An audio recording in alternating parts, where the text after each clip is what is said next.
Greetings, Red Tie community. It's the ball guy in the red tie, and welcome to the very first episode of the Red Tie community, where I interview people in my little world, my little community of red ties. See the tie into that? Got it.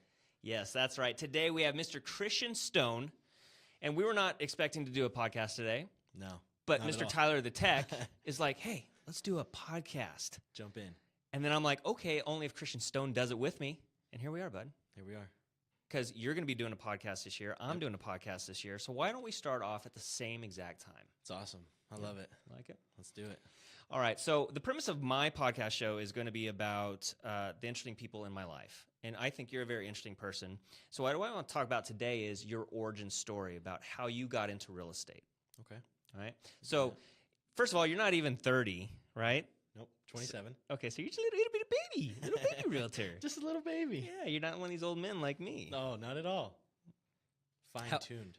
Well, thanks. I don't think so. But so how did you get into real estate? Give me your before real estate business. What were you doing?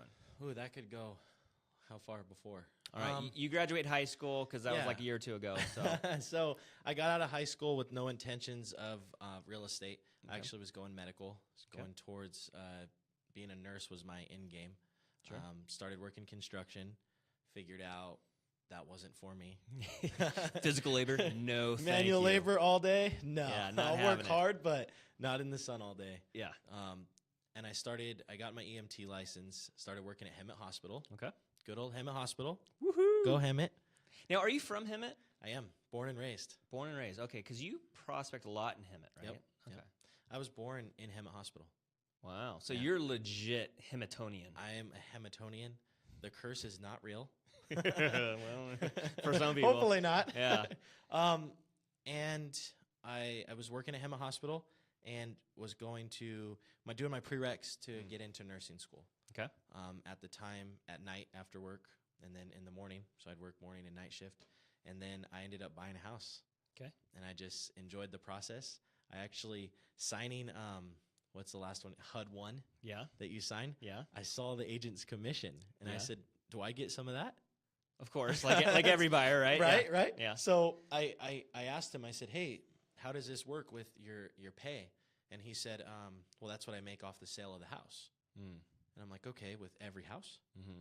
And he's like, "Yeah, with every house." I'm like, "It was like $4,000 for one house." And I Right. was like, I think my first house was like 130 grand or something in Hemet. Did And I you was keep like, it? so the first thing, huh? Did you keep the house? No, I Oh, wish. yeah, Could you I know. imagine? Yeah, I It's know, like I know. 270 Yeah, now, yeah, 300. Exactly. So I should have.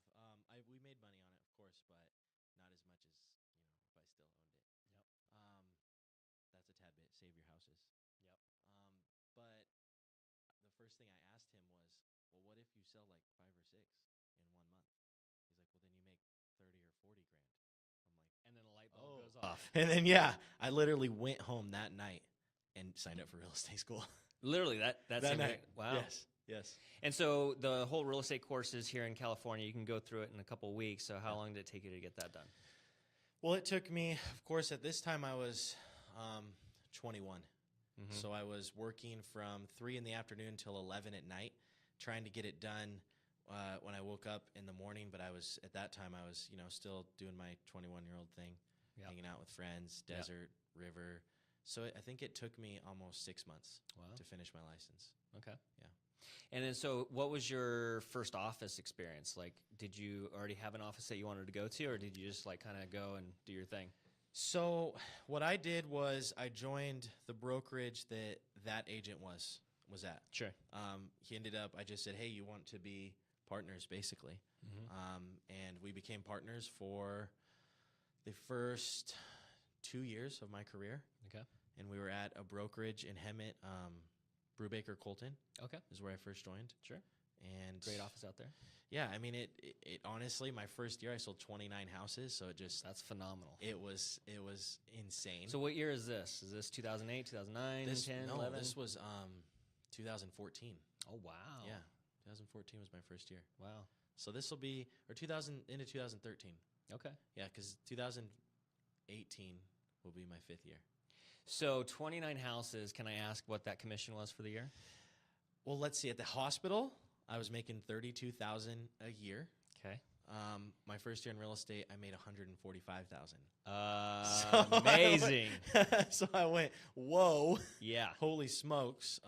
Now, to get those 29 deals, were you prospecting at that point? Because we're about to get into that. I want to talk about and share with the audience about what you do, whatever you're willing to share. Yeah. But how did those 29 deals happen? They didn't just fall out of the sky, or did they?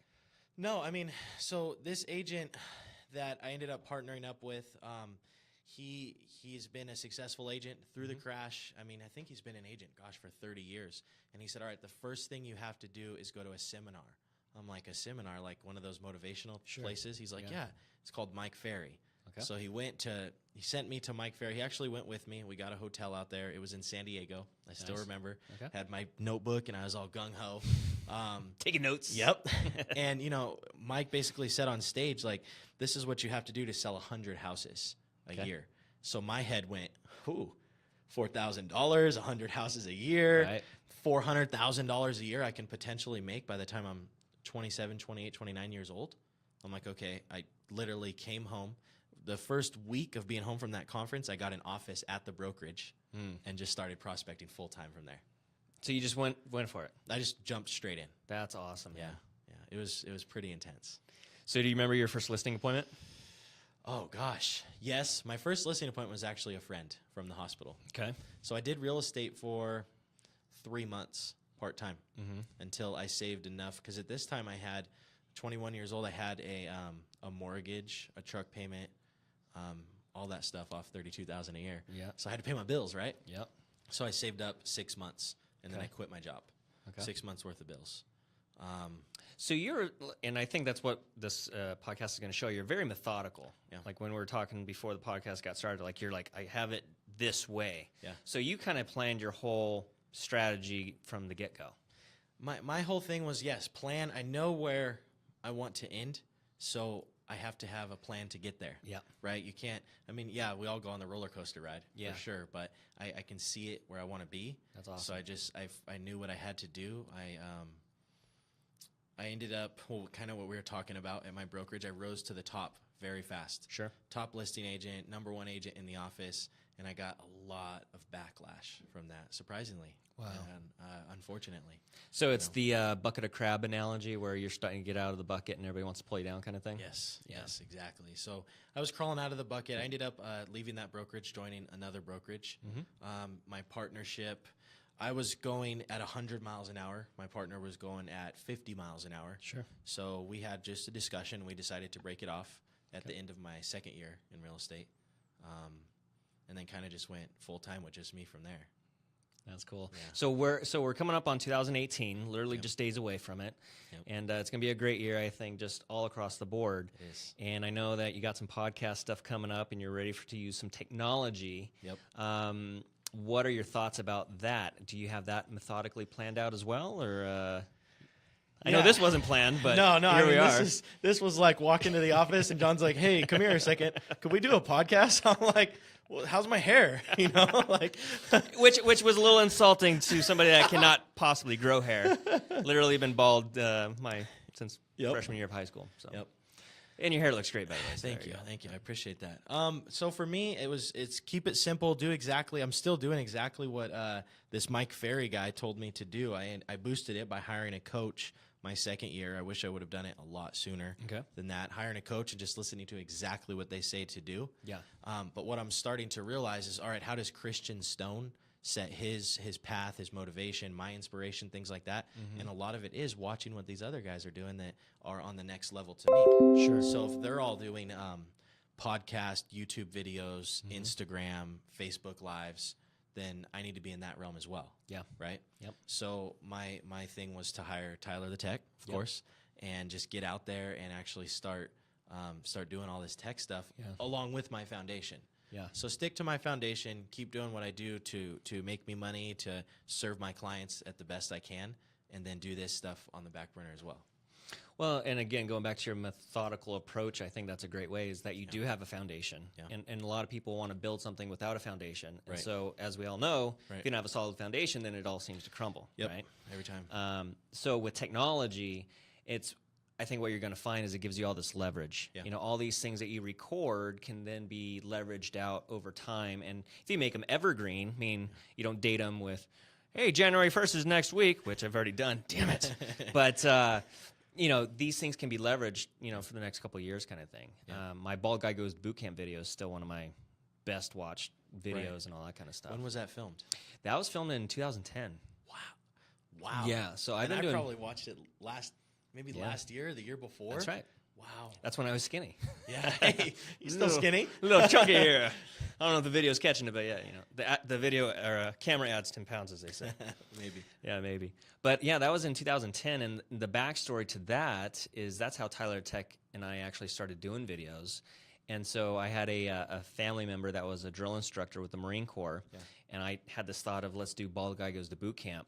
And so he was a drill instructor, literally, you know, breaking bodies and all that kind of thing. So I said, hey, because I was at that point in my career, I was about 2 years into it. So I was doing those training events and, you know, you got to prospect, you got to call, you got to farm, you got to door knock, you got, you know, all these kind of things. Right. And I admire what you do. So no disrespect to what you do, because it's obviously amazing what you do. But for me and the way that I'm wired, I didn't like that. So in typical comedy fashion, I thought I would just make fun of it. Yeah. Yeah. And so that's what I did. And look how it turned out. Yep. You're doing great on videos. Yep. Well, I like video, and it, you know, I guess that's that narcissist Hey. ability. My whole thing is honestly just like the first thing James said when he stepped in, like, hey, we're all watching what you're doing with the video, and you're kind of watching us like, hey, look at these guys making calls and selling a ton of houses. So it's like, you never know who's kind of watching on the background. Yeah. So I mean, the whole goal is to get pretty much where you're already at. Yeah. As far as video wise. Well, and I think with your work ethic, once you actually get this mastered with the whole videos and the podcast stuff, I mean, you're just going to be tremendous. Yeah, so thank you. that's why I wanted to interview today with the podcast, the Red Tie community, because I admire what you're doing, man. So keep it up. And I'm sure a lot of people are like, why is another realtor interviewing another realtor? Well, for me, it's about human beings. This is a relationship-based business. And so understanding who these people are and who these big players are in the real estate community is huge, because a lot of times, I mean, just this year, I think we had a couple deals where it's like, hey, John, tell me what you need, you know, like kind of thing. And the way that we negotiate, it's all about that personal connection, you know. And another a point of that, and it's not a plug for the brokerage I'm at now, but it's a plug for the real estate. The real estate, I don't know what you would call us. Industry, community, right? My first two brokerages, it was kind of like, oh, this guy's doing really good. We don't like him. Second one, it was like, oh, this guy's doing really good. How can we figure out to slow him down? It felt like. Sure. And now my brokerage I'm at now, it's like all the agents, like you said, we share ideas, we share topics, we share what we're doing, but not only to get more business, but to when we get business, to how to better serve the client, right? Yeah. So it's almost like if we can get all the realtors doing this kind of stuff, and not all podcasts, but like you said, hanging out, that way when you call each other, we all know each other and everybody's cool, and we all know that there's plenty of business for everybody. Right? Well, there truly is, because, you know, my little sphere of human beings in my life is going to be completely different than yours. Right. And my MO is all about the relationships, sphere of influence, marketing, and stuff like that. And I view myself more as an entertainer than as a prospector. Yeah. You know, whereas what you're amazing at doing is prospecting, picking up the phone, and dialing for dollars kind of thing. Yeah. I like to stand on stage and do things like this, and then it gets broadcast out and whatnot. So. Right. Yeah. I love it, man. Yeah. Excited? Yeah, I'm very excited. I'm a little bit nervous. I'm not used to the camera looking right at me. I don't even know if I'm on camera right now. But well, I think that's why Tyler Tech turned the lens around. oh, so he's like, you can't even see you don't yourself. We might not even be online right now. You just never know. Yeah. Yeah. And Tyler's like, ah, you're it live. was like a wink, wink. Hey, Yeah, tell him we're going live. Yeah.